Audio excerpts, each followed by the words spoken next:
चलिए जानते हैं आज देश और दुनिया की सिलेक्टेड काम की और महत्वपूर्ण 25 बड़ी खबरों को सिर्फ 10 मिनट में। पर अभी तक आपने इस वीडियो को लाइक नहीं किया है तो लाइक कर दें और इस चैनल को सब्सक्राइब भी कर लीजिए।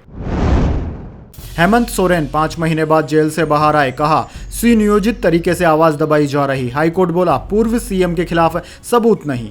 जी हां दोस्तों, झारखंड के पूर्व सीएम हेमंत सोरेन शुक्रवार 28 जून को रांची की बिरसा मुंडा जेल से बाहर आ गए। जेल के बाहर समर्थकों ने उनका स्वागत किया। हेमंत की पत्नी कल्पना सोरेन भी उन्हें लेने के लिए जेल पहुंची थी। दोस्तों, जेल से निकलने के बाद हेमंत सोरेन ने कहा कि मुझे झूठे आरोपों में 5 महीने जेल के अंदर रखा गया। झारखंड के लोगों के लिए 5 महीने बहुत कठिन थे। सुनियोजित तरीके से लोगों की आवाज दबाई जा रही है। दिल्ली में मुख्यमंत्री जेल में बंद है, मंत्रियों को जेल में डाल दिया जा रहा है। न्याय की प्रक्रिया इतनी लंबी हो रही है कि न्याय मिलने में कई महीने लग रहे हैं। उन्होंने कहा कि मेरे मामले में कोर्ट का आदेश आज सभी को मिलेगा, उसे देखना चाहिए। कोर्ट के आदेश का आपको आकलन करना चाहिए, देखना चाहिए कि उसमें क्या कहा गया है। आज मेरी जेल यात्रा खत्म हुई है।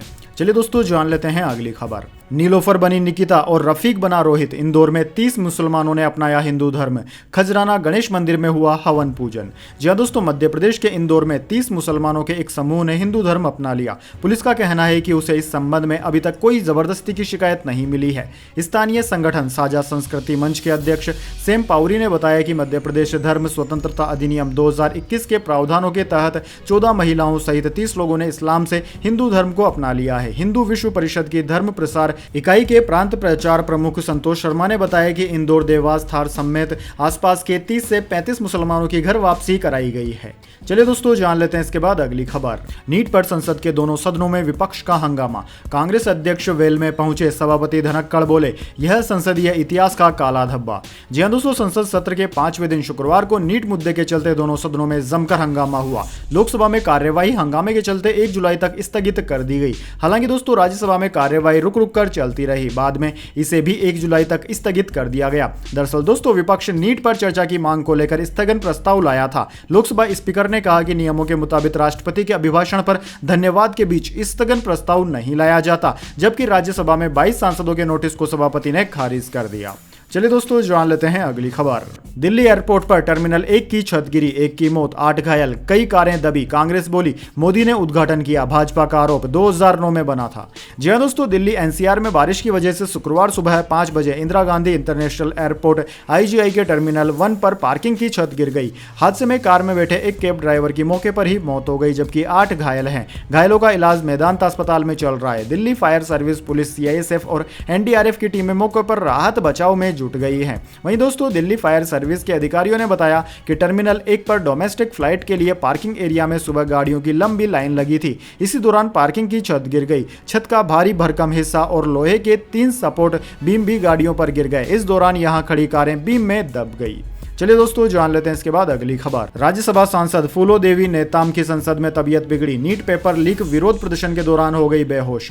जी हां दोस्तों, संसद सत्र के 5वें दिन शुक्रवार को राज्यसभा में कांग्रेस सांसद फूलो देवी नेताम की तबीयत बिगड़ने की खबर आई। आनन फानन में फूलो देवी को एम्बुलेंस के जरिए अस्पताल ले जाया गया। यह घटना तब घटित हुई जब सदन के अंदर नीट परीक्षा में गड़बड़ी को लेकर विपक्ष विरोध प्रदर्शन कर रहा था। दोस्तों, खबर है कि हंगामे के बीच फूलो देवी की तबीयत बिगड़ गई और वो बेहोश हो गई। साथ ही सांसदों ने फूलो देवी को संभाला और तुरंत एम्बुलेंस बुलाई गई। संसद परिसर में फूलो देवी को लेकर जाने का वीडियो सामने आया है। चलिए दोस्तों, जान लेते हैं इसके बाद अगली बड़ी खबर। महाराष्ट्र के अंदर महिलाओं को हर महीने मिलेगा 1500 रुपए कैश। गरीब परिवार को साल में 3 मुफ्त सिलेंडर, किसानों को 5000 प्रति हेक्टेयर बोनस। जी हां दोस्तों, महाराष्ट्र में विधानसभा चुनाव से 4 महीने पहले शुक्रवार 28 जून को NDA की एकनाथ शिंदे सरकार ने अपना आखिरी बजट पेश किया। डिप्टी CM अजित पवार ने बजट में महिलाओं और किसानों के लिए कई योजनाओं का ऐलान किया। इसमें किसानों का बिजली बिल माफ, खेती के लिए 5000 रुपए प्रति हेक्टेयर बोनस की घोषणा की गई। गरीब परिवारों को हर साल 3 गैस सिलेंडर मुफ्त और 21 से 60 साल की उम्र की महिलाओं को हर महीने 1500 रुपए कैश देने की योजना शामिल है। दोस्तों, राज्य सरकार ने आम लोगों को राहत देते हुए वेट में 3% की कटौती की घोषणा की है। इससे पेट्रोल में 65 पैसे और डीजल की कीमत में 2 रुपए तक की कमी आ जाएगी। चलिए दोस्तों जान लेते हैं अगली खबर। शेफाली ने विमेंस टेस्ट का सबसे तेज दोहरा शतक जड़ा, 194 बॉल पर 200 रन बनाए। ऑस्ट्रेलियाई बैटर सदरलैंड ने 248 गेंदों में बनाए थे। जी हां दोस्तों, साउथ अफ्रीका की महिला क्रिकेट टीम भारत दौरे पर है। भारत और अफ्रीका के बीच इकलौता टेस्ट मुकाबला चेन्नई के चैपक स्टेडियम में खेला जा रहा है। सलामी बल्लेबाज शेफाली वर्मा ने शुक्रवार 28 जून को अपने इंटरनेशनल करियर का पहला दोहरा शतक इसी मैच में बनाया। यह तीनों फॉर्मेट में उनकी पहली शतकीय पारी है। उन्होंने 197 बॉलों पर 205 रन की पारी खेली। हालांकि शेफाली ने अपनी डबल सेंचुरी 194 बॉल पर ही पूरी कर ली थी। दोस्तों यह विमेंस टेस्ट का सबसे तेज दोहरा शतक है। चलिए दोस्तों जान लेते हैं इसके बाद अगली बड़ी खबर। चीन को चौंकाने वाले विक्रम मिस्री होंगे नए विदेश सचिव। 2 साल से थे डिप्टी एनएसए, सरकार ने अचानक दे दी नई जिम्मेदारी। जी हां दोस्तों, सरकार ने चीन को चौंकाने वाले डिप्टी एनएसए विक्रम मिस्री को अगला विदेश सचिव नियुक्त किया है। भारतीय विदेश सेवा के 1989 बैच के अधिकारी विक्रम मिस्री कई देशों में राजदूत भी रह चुके हैं। पिछले 2 सालों से मिस्री डिप्टी एनएसए के तौर पर काम कर रहे थे। इस पद के लिए उनका कार्यकाल घटाकर उन्हें अचानक अगला विदेश सचिव नियुक्त किया गया है। वे विनय क्वेत्रा की जगह लेंगे और 15 जुलाई से कार्यभार संभालेंगे। दोस्तों विक्रम मिस्री इससे पहले पीएमओ में भी काम कर चुके हैं। हिंद प्रशांत क्षेत्र की रणनीतिक परिस्थितियों को लेकर उन्हें काफी अनुभव है। चलिए दोस्तों जान लेते हैं इसके बाद अगली खबर। प्रेसिडेंशियल डिबेट, ट्रंप बोले बाइडेन मंचूरियन, उन्हें चीन पैसे देता है। बाइडेन ने कहा पत्नी प्रेग्नेंट थी तो आप पोर्न स्टार से संबंध बना रहे थे। जी हां दोस्तों, अमेरिका में नवंबर में होने वाले राष्ट्रपति चुनाव से 5 महीने पहले आज राष्ट्रपति जो बाइडेन और पूर्व राष्ट्रपति डोनाल्ड ट्रंप के बीच पहली प्रेसिडेंशियल डिबेट हुई। भारतीय समय के अनुसार डिबेट सुबह 6:30 बजे शुरू हुई और 8 बजे तक चली। इस दौरान दोनों नेताओं ने करीब 75 मिनट एक दूसरे पर गंभीर आरोप लगाए और निजी हमले किए। ट्रंप ने बाइडेन को मंचूरियन कहा, आरोप लगाया कि बाइडेन को चीन से पैसे मिलते हैं। वहीं राष्ट्रपति ने ट्रंप को उनके हश मनी मामले पर घेरते हुए कहा कि आपकी पत्नी प्रेग्नेंट थी तो आप पोर्न स्टार से संबंध बना रहे थे। डिबेट के बाद जीत हार पर बहस शुरू हो गई। CNN, न्यूयॉर्क टाइम्स, BBC, अल जजीरा और वाशिंगटन पोस्ट ने ट्रंप को बहस का विजेता घोषित किया। चलिए दोस्तों जान लेते हैं इसके बाद अगली खबर। कोरोना ब्लैक फंगस, मौत का डर, अब एम्स ने खोज लिया इलाज, जल्द शुरू होगा ह्यूमन ट्रायल भी।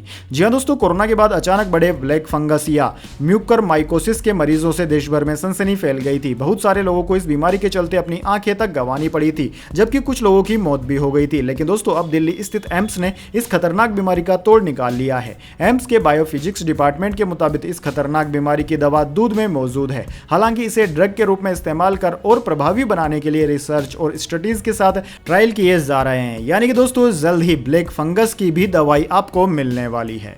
चलिए दोस्तों जान लेते हैं इसके बाद अगली खबर। ओपनिंग डे पर कल्कि ने कमाए 191 करोड़, KGF 2 और आदि पुरुष का रिकॉर्ड टूटा। देश में पहले दिन 95 करोड़ का रिकॉर्ड कलेक्शन किया। जी हां दोस्तों, अमिताभ बच्चन, प्रभास, दीपिका पादुकोण और कमल हसन स्टारर कल्कि 2898 AD ने पहले दिन ग्लोबल बॉक्स ऑफिस पर 191.5 करोड़ रुपए कमाए। इसके साथ ही यह इस साल की सबसे बड़ी ओपनिंग हासिल करने वाली फिल्म बन चुकी है। दोस्तों आपको बता दें, इंडिया में इस फिल्म ने ओपनिंग डे पर 95 करोड़ रुपए का कलेक्शन किया। सभी भाषाओं की बात करें तो इसने तेलुगु में 64.5 करोड़, हिंदी में 24 करोड़, तमिल में 4 करोड़, मलयालम में 2.2 करोड़ और कन्नड़ में 30 लाख रुपए का कलेक्शन किया है। इसके साथ ही दोस्तों यह फिल्म पठान, आदि पुरुष और KGF 2 जैसी फिल्मों को पीछे छोड़ते हुए ओपनिंग डे पर वर्ल्ड वाइड तीसरी सबसे ज्यादा कमाई करने वाली फिल्म बन गई है। इसके आगे सिर्फ 2 ही फिल्में हैं, RRR और बाहुबली 2। चलिए दोस्तों जान लेते हैं इसके बाद अगली बड़ी खबर। दिल्ली में 88 साल बाद जून में 228 mm बारिश, सड़कों पर बाढ़, कारें डूबी। राजस्थान समेत 24 राज्यों में बारिश का हाई अलर्ट। जी हां दोस्तों, दिल्ली NCR में गुरुवार शुक्रवार को भारी बारिश की वजह से सड़कों पर बाढ़ जैसे हालात बन गए। सड़कों पर 4 से 5 फीट पानी भरने से कारें डूब गई, सड़कों पर नाव चली और कई इलाकों में ट्रैफिक प्रभावित हुआ। Yashobhoomi Dwarka sector 25 metro station के एंट्री और एग्जिट गेट भी बंद कर दिए गए। IMD ने कहा कि दिल्ली में गुरुवार सुबह 8:30 बजे से शुक्रवार सुबह 8:30 बजे तक यानी 24 घंटे में 228 mm बारिश हुई। यहां 88 साल बाद जून महीने में एक दिन में सबसे ज्यादा बारिश रिकॉर्ड की गई। इससे पहले जून 1936 में 24 घंटे में 235.5 मिमी बारिश दर्ज की गई थी। वहीं दोस्तों दूसरी ओर मौसम विज्ञान विभाग ने आज दिल्ली समेत 24 राज्यों में भारी बारिश का अलर्ट जारी किया। इनमें राजस्थान, मध्य प्रदेश, छत्तीसगढ़, उत्तर प्रदेश, उत्तराखंड, पंजाब, हरियाणा, बिहार, ओडिशा, गोवा, महाराष्ट्र, कर्नाटक, हिमाचल प्रदेश, पश्चिम बंगाल, सिक्किम, अरुणाचल प्रदेश, असम, मेघालय, नागालैंड, मणिपुर, मिजोरम, त्रिपुरा, गुजरात और केरल शामिल हैं।